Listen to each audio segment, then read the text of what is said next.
ধন্যবাদ এবং স্বাগত জানাচ্ছি ভিডিওতে। আজকে ভিডিওতে কথা বলবো প্রবাসীদের মানসিক সমস্যা কি কি হতে পারে। আমি আছি কাউন্সিলিং সাইকোলজিস্ট আসাদুজ্জামান রাজু।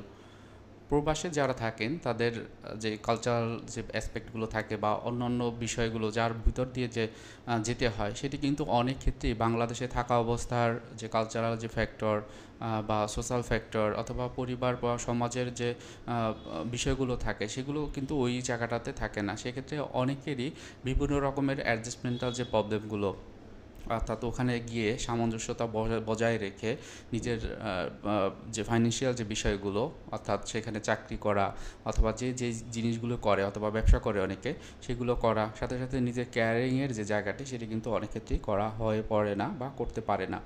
আসলে আজকে ভিডিওতে মূলত আমি বলবো যারা প্রবাসে থাকে অনেক কষ্ট করে, অনেক পরিশ্রম করে এবং সেক্ষেত্রে অনেক সময় দেখা যায় তাদের শারীরিকভাবে বিভিন্ন রকমের সমস্যা তৈরি হয় এবং সাথে সাথে মানসিক সমস্যাও তৈরি হয়। শারীরিক সমস্যার ক্ষেত্রে আমি দেখেছি আমার অনেক পেশেন্টদের ক্ষেত্রে যে তারা হচ্ছে যে বিভিন্ন রকমের যে ট্রিটমেন্ট তারা খুব সহজেই নিতে পারে, কিন্তু সমস্যাটি হয় যখন তাদের মনের সমস্যা হয়, অর্থাৎ তাদের কারো ভিতরে যদি ডিপ্রেশন, অ্যাংজাইটি বা ওসিডি বা অন্যান্য যে ডিসঅর্ডারগুলো রয়েছে সেগুলো যদি হয় তখনই তাদের বিভিন্ন রকমের সমস্যা তৈরি হয়। সো এই জায়গাটাতে আমাদের যদি আমরা যে জানতে পারি যে কী জন্য হয় বা কী কোন কোন ধরনের যে সমস্যাগুলো হয় যার কারণে হচ্ছে হয়তো বা আমার প্রোডাক্টিভিটি বাড়ছে না, অন্যের সাথে সম্পর্কটা বাড়ছে না, তাহলে কিন্তু আমরা সচেতন হব এবং সেই অনুযায়ী আমরা কাজ করতে পারবো। তো আজকে ভিডিওটির মূল উদ্দেশ্য হচ্ছে এটাই যে প্রবাসে থাকা অবস্থায় তাদের কী কী সমস্যা হতে পারে। প্রথমেই যে বিষয়টি খুবই গুরুত্বপূর্ণ সেটা হলো একাকিত্ববোধ এবং নিঃসঙ্গতা। দেখা যায় যে এই যে যখন দেশে থাকে তখন তাদের পরিবার এবং বন্ধুদের সাথে একটা খুব ভালো একটা আড্ডা তাদের যায়, সময়টা ওইভাবে পাস হয়। কিন্তু যখন হঠাৎ করে ওই জায়গাটাতে যায়, বিদেশে যায়, তখন কিন্তু ওই যে স্মৃতি অথবা যেই অনুভূতিগুলো সেগুলো কিন্তু তারা ফিল করতে পারে না। তাহলে এটাও কিন্তু একটা তাদের ক্ষেত্রে একটা প্রবলেম তৈরি হয়। এরপর সামাজিক সাপোর্টের অভাব হয়। এখন দেখেন যখন সে বাহিরে চলে গেল বেশিরভাগ ক্ষেত্রেই সে একা ওখানে। আবার যখন দেশে ছিল তখন পরিবার ছিল, পরিবারের অন্যান্য লোকজন ছিল, তাদের সাথে মেশা, তাদের সাথে বিভিন্ন রকমের আলোচনা করা, কোনো একটা প্রবলেম হলে সেই প্রবলেমগুলো নিয়ে কথা বলা, সেগুলো কিন্তু খুব সহজে বলা যেত, কিন্তু ওখানে গিয়ে সেটি আর করা সম্ভব হচ্ছে না। তখন কি হয় তাদের একটা যে সামাজিক সাপোর্টের যে অভাবটি সেটি কিন্তু তারা ফিল করে। এরপর যেটা হয় যে আমরা বলি কালচারাল শক। এখন সে যখন বাংলাদেশে ছিল বা নিজের দেশে ছিল তখন যে কালচারাল যে বিষয়গুলো সেগুলো কিন্তু বিদেশে গিয়েই সেগুলো পায় না, এবং এই যে নতুন একটা সংস্কৃতি বা কালচারাল যে ফ্যাক্টরগুলো তার সাথে খাপ খাইতে বা নিজেকে মানিয়ে নিতে একটা সময়ের দরকার হয়। অনেক ক্ষেত্রে এই সময়টার পর্যন্তই তাদের বিভিন্ন রকমের মনের যে সমস্যাগুলো, ইলনেসগুলো সেগুলো কিন্তু হতে পারে। তারপর কি হয়, ভাষাগত একটা বাধা তৈরি হয়। এই যে যারাই হলো বিদেশে যায় তাদের বাংলাদেশের ক্ষেত্রে আপনারা সবাই জানেন যে ওই দেশের ভাষা তাদেরকে জানতে হয়।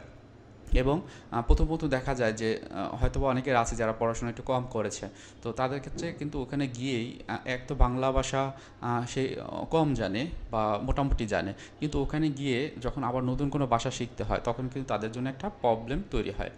এরপর আসে যে কাজের ক্ষেত্রে বা কর্মক্ষেত্রে যে স্ট্রেসগুলো সেগুলো কিন্তু তাদের বিভিন্নভাবে বাধাগ্রস্ত করে।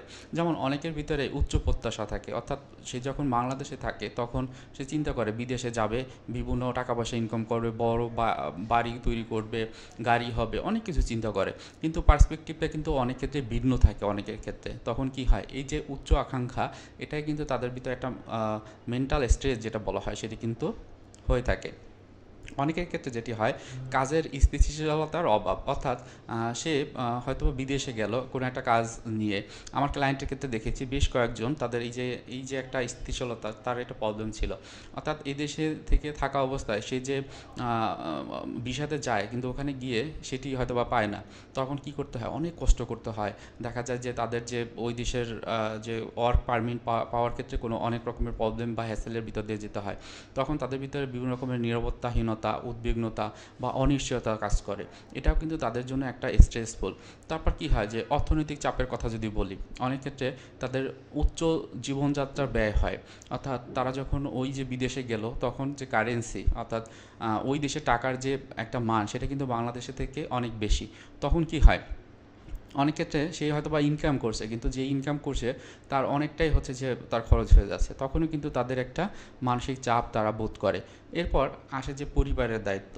সে বাইরে গিয়েছে বাইরে টাকা ইনকাম করার জন্য, কিন্তু তার পরিবারের যে দায়িত্ব ও কর্তব্যগুলো সেগুলো কিন্তু একদম যে ঝেড়ে ফেলেছে, মাথায় নিতে হবে না সেটা কিন্তু না, বরং এই সময়টায় আরও বেশি পারিবারিক যে চাপ সেটা কিন্তু বেশি থাকে। এখন হয় কি যে সে যদি কাছাকাছি থাকতো তখন কিন্তু অনেক কিছু পারসিভ করতে পারতো, দেখতে পারতো, সেই অনুযায়ী বিভিন্ন রকমের স্টেপগুলো নিতে পারতো। কিন্তু সে যখন বিদেশে থাকে হয়তো বা সেই স্টেপগুলো নিতে পারছে না। আমি যদি আরেকটু ওপেনলি বলি, যে যেমন হচ্ছে যে হয়তো বা কোনো একটা বিষয়ে একটা সমস্যা জড়িয়ে গিয়েছে, হয়তো বা কাউকে গিয়ে বিষয়টি বলা বা সেই বিষয়ে আর কী হতে পারে সেটি নিয়ে আলোচনা করা, সে যদি দেশে থাকতো তাহলে এটা সহজ হতো। যেটাকে আমরা বলি যে গ্রামে সালিশ বসানো, বা যারা মুরব্বি থাকে তাদেরকে ডেকে নিয়ে আসা। কিন্তু এই যে ব্যক্তিটি যে হলো বিদেশে চলে গেল, সে কিন্তু এটা করতে পারে না, তখন কিন্তু তাদের এই যে একটা দায়িত্ববোধ, সেখান থেকে তারা কিন্তু বিভিন্ন রকমের স্ট্রেসে পড়ে থাকে। অনেক ক্ষেত্রে যেটা হয় যে মানসিক স্বাস্থ্যের যত্ন এবং সমর্থন করা খুবই ইম্পর্টেন্ট। অনেক ক্ষেত্রে এটা যদি না করা যায় তখন কিন্তু মানসিকভাবে যেমন ভেঙে পড়ে, তার প্রোডাক্টিভিটি, অর্থাৎ ওই দেশে গিয়ে সে ভালো কিছু করবে এই আশায় গিয়েছে, কিন্তু তারপর কিন্তু এটা আর করা সম্ভব হয় না। সেক্ষেত্রে যদি মনের সমস্যাগুলো অনেক বেশি হয়, প্রথমেই যে জিনিসটি বলবো যে আপনার পেশাদার যে পরামর্শ সেটি নেবেন। এখন প্রবাসে থাকা অবস্থায় অনেকের ভিতরে এই প্রবলেমটা হয় যে পেশাদার যারা আছেন মনের স্বাস্থ্যের জন্য কাজ করেন, সাইকিয়াট্রিস্ট অথবা সাইকোলজিস্ট, তাদেরকে পাওয়া একটা দুরূহ ব্যাপার। তো তাদের কাছ থেকে কীভাবে চিকিৎসা নেবেন সেই বিষয়ে আমার অন্যান্য ভিডিওতে দেওয়া আছে, আপনারা একটু দেখে নিলে আপনারা বুঝতে পারবেন। তারপরে বলি যে আপনারা যদি বাইরেও থাকেন, আপনারা কিন্তু পেশাদার পরামর্শ খুব সহজেই অনলাইনের মাধ্যমে নিতে পারেন। সেক্ষেত্রে কারো কোনো প্রবলেম থাকলে অবশ্যই আপনার কমেন্টে আমাকে জানাতে পারেন। তো এরপর যেটা আপনারা করতে পারেন সেটা হলো আপনার সাপোর্ট গ্রুপ যারা আছে, হয়তোবা হয় কি অনেক সময় বিদেশে গেলে তাদের বিভিন্ন রকমের কাজের প্রেশার থাকে, এবং সেক্ষেত্রে যারা একটা সমর্থন গোষ্ঠী ছিল বা সাপোর্ট গ্রুপ ছিল, তাদের থেকে অনেকটা দূরে সরে যেতে হয়।